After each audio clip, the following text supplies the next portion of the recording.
इस्तीफा कौन देगा जिम्मेदारी लेकर? पंडित नेहरू देंगे? नहीं, पंडित नेहरू देंगे या प्रेसिडेंट ट्रम्प देंगे या जेडी वांस देंगे? कौन देंगे? आरएसएस पर प्रतिबंध लगाया था। ये लोग आज सामने दिखते भी नहीं। जो कुलभूषण जाधव 15 साल से उस जेल में तड़प रहा है भारत का, उसको तो छुड़ाना चाहिए था। सर, मैं बहुत संक्षिप्त में अपनी बात रखूंगा जी। पहलगांव में 26 लोगों की हत्या हो गई।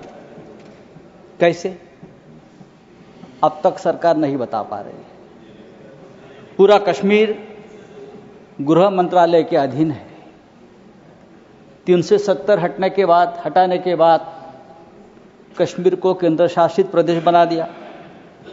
वहां की पुलिस गृह मंत्रालय का आदेश का पालन करती है। पूरे कश्मीर में आर्म फोर्स एक्ट लगा दिया है।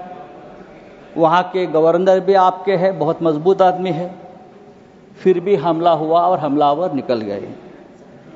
गवर्नर ने भी अपनी चूक मान्य की है कि ये चूक हो गई है, सुरक्षा में चूक हो गई है।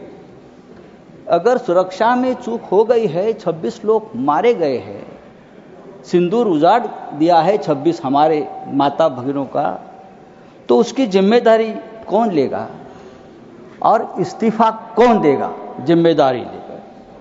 पंडित नेहरू देंगे? नहीं, पंडित नेहरू देंगे या प्रेसिडेंट ट्रम्प देंगे या जेडी वांस देंगे? कौन देंगे? इस्तीफा देश के गृह मंत्री ने देना चाहिए। ये उनकी जिम्मेदारी है सर। इस देश में 24 घंटे में उपराष्ट्रपति का इस्तीफा लिया जाता है क्योंकि आपके बात मानते नहीं। लेकिन 26 लोगों की हत्या होने के बावजूद किसी का इस्तीफा नहीं, किसी से माफी नहीं। ये इस देश की स्थिति है। हमारे आदरणीय प्रधानमंत्री अपने आप को ईश्वर के अवतार मानते हैं, उनके भक्त उनको ईश्वर के अवतार मानते हैं। वो भी कहते हैं, उनका कहना है कि मैं समय से पहले समय को भांप लेता हूं, ये ईश्वर की कृपा है। तो क्या ये आतंकवादी पहलगांव में घुसकर 26 लोगों को मारने आने वाले हैं? ये आपने क्यों भाप नहीं लिया? ये हमारे सामने और देश के सामने सबसे बड़ा सवाल है।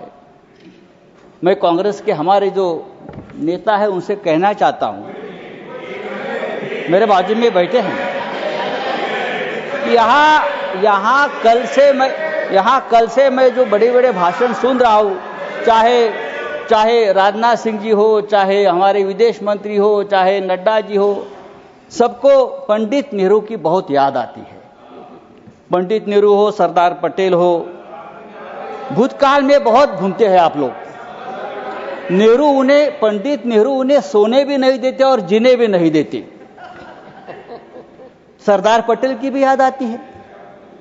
मेरा ये कहना है कि नेहरू तो महान थे, लेकिन सरदार पटेल को प्रधानमंत्री न बनाकर हमने एक ऐतिहासिक भूल की है।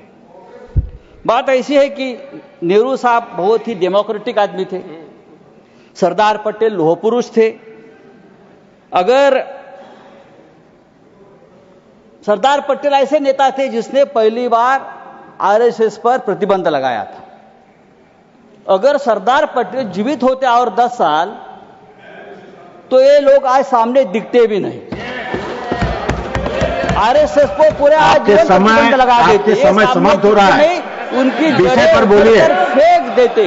समय समाप्त हो रहा है, विषय पर बोलिए। तो आपको पंडित नेहरू का आभार मानना चाहिए कि पंडित नेहरू की वजह से आप यहां बैठे हैं, राज कर रहे हो। ये पंडित नेहरू की मेहरबानी है। अगर सरदार पटेल प्रधानमंत्री होते तो आज आप हमारे सामने सत्ता में हो या देश में दिखते नहीं, उखाड़ कर फेंक देते। सर नहीं सर, सरकार ने आपका समय समाप्त हो गया। मैंने बोला था आपको, लेकिन आप उलझे हुए थे। मैंने आपको बोला था। सरकार बोल रही है समय समाप्त हो गया आपका। हमारे सामने, अब मैं नेक्स्ट स्पीकर बुलाऊंगा। पाकिस्तान हमारे सामने गिड़गिड़ा रहा था, हाथ जोड़कर हमसे रिक्वेस्ट कर रहा था कि सीजफायर कर लीजिए, युद्ध विराम कर लीजिए। अगर युद्ध विराम किया है तो युद्ध विराम के बदले में हमको क्या मिला? आप मुझे बताइए। बात तो पीओके पर होनी थी, आप समाप्त कीजिए धन्यवाद। कम से कम जो कुलभूषण जाधव 15 साल से उस जेल में तड़प रहा है भारत का, उसको तो छुड़ाना चाहिए था। एक बात करनी चाहिए थी, हमारा कुलभूषण जाधव स्पीकर बुला रहा हूं संजय राउत साहब, आप सीनियर मेंबर हैं, 15 साल से तड़प रहा है, उसकी तो मांग होती। हमारे पास से मछुआरे